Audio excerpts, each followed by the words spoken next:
Taste the Daily. Cuddalore மாவட்டம் பண்ருட்டியில் தரமற்ற முறையில் அமைக்கப்பட்ட சிமெண்ட் சாலை பணிகளை பொதுமக்கள் தடுத்து நிறுத்தினர். பண்ருட்டி நகராட்சிக்கு உட்பட்ட 11வது வார்டு செட்டிப்பட்டறை காலனி பகுதியில் 1 கோடி ரூபாய் மதிப்பில் புதிய சிமெண்ட் சாலை அமைக்கும் பணிகள் நடைபெற்றது.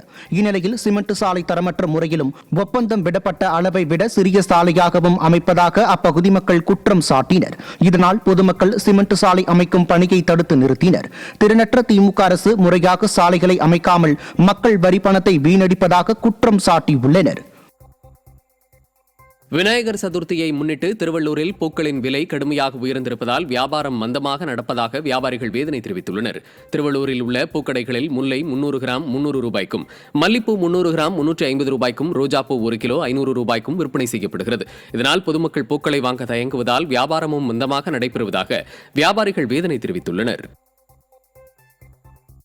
கடலூர் மாவட்டம் விருத்தாச்சலத்தில் குப்பை எள்ளும் பேட்டரி வாகனம் வழங்கும் விழாவில் குப்பை எள்ளும் வண்டி தாறுமாறாக ஓடிய சம்பவம் அதிர்ச்சியை ஏற்படுத்தியுள்ளது. விருத்தாச்சலத்தில் திமுக அமைச்சர் சி.வே. கணேசன் குப்பை எள்ளும் பேட்டரி வாகனம் வழங்கும் விழா நடைபெற்றது. இந்த விழாவில் தூய்மை பணியாளர் ஒருவர் வாகனத்தை இயக்க தெரியாமல் தாறுமாறாக இயக்கியுள்ளார். திறனற்ற திமுக அரசின் அதிகாரிகள் தூய்மை பணியாளர்களுக்கு முறையாக பயிற்சி வழங்காமல் அவர்களுக்கு இதுபோன்ற வாகனங்களை வழங்குவதால் விபத்துகள் ஏற்படும் அபாயம் உள்ளதாக மக்கள் அச்சம் தெரிவித்துள்ளனர்.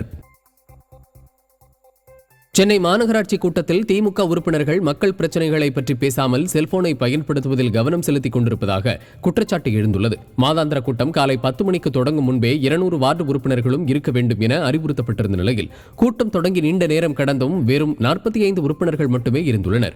அவர்களிலும் திமுக கவுன்சிலர்கள் சிலர் தங்களது வார்டுகளில் உள்ள மக்கள் பிரச்சினைகள் குறித்து பேச ஆர்வம் காட்டாமல் மொபைல் போனில் பேசிக் கொண்டிருந்தது மக்கள் மீது திமுக பிரதிநிதிகளுக்கு அக்கறை இல்லாததையே காட்டுவதாக உள்ளன.